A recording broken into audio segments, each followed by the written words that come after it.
आज की ये खबर आपके और आपके परिवार के लिए।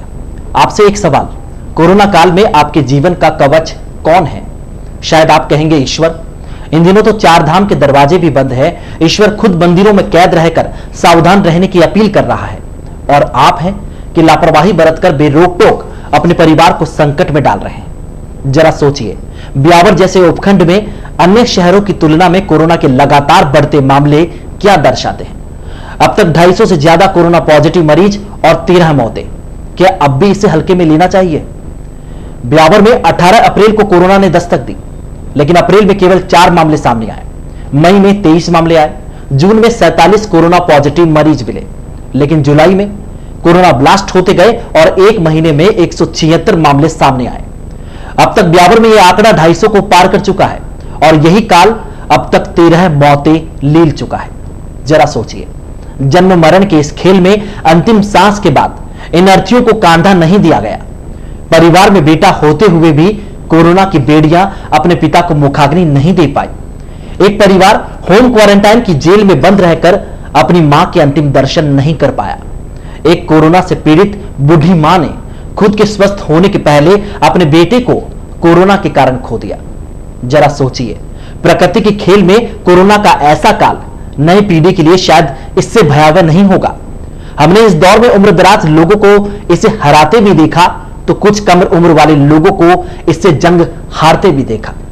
कहने को कोरोना बहुत कुछ भी और कुछ भी नहीं।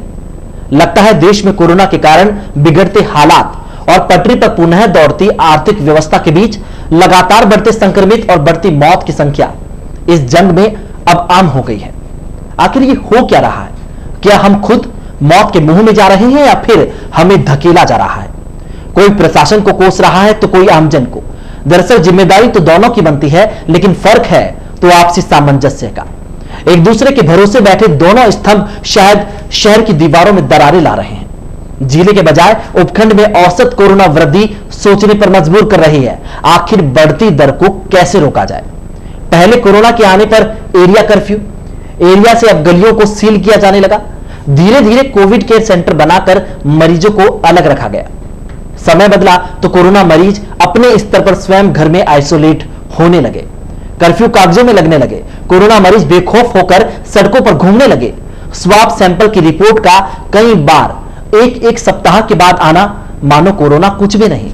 लेकिन कोरोना के आने पर जिस तरह सख्ती दिखाई दी, उसके विपरीत मिलती छूट और तेजी से दौड़ता संक्रमितों और मौत का आंकड़ा हर शहरवासी की धड़कनें बढ़ा रहा है।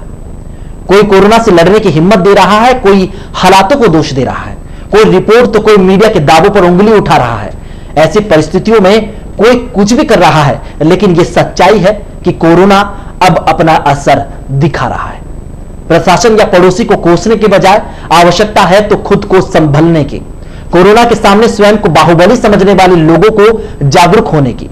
कई चिकित्सक, नर्सिंग स्टाफ शुरू से ही कोरोना मरीजों के इलाज में कोरोना योद्धा के रूप में अपनी भूमिका निभा रहे हैं। समय या घरों में बंधने के बजाय उनकी सावधानी और सतर्कता ही है जो वो कोरोना से जंग लड़ पा रहे हैं। आपको भी जरूरत है कुछ कड़े फैसले लेने की। घर के बुजुर्ग और बच्चों को कोरोना के साए से दूर रखने की। सावधानी ही है जो अब आपको कोरोना से बचा सकती है।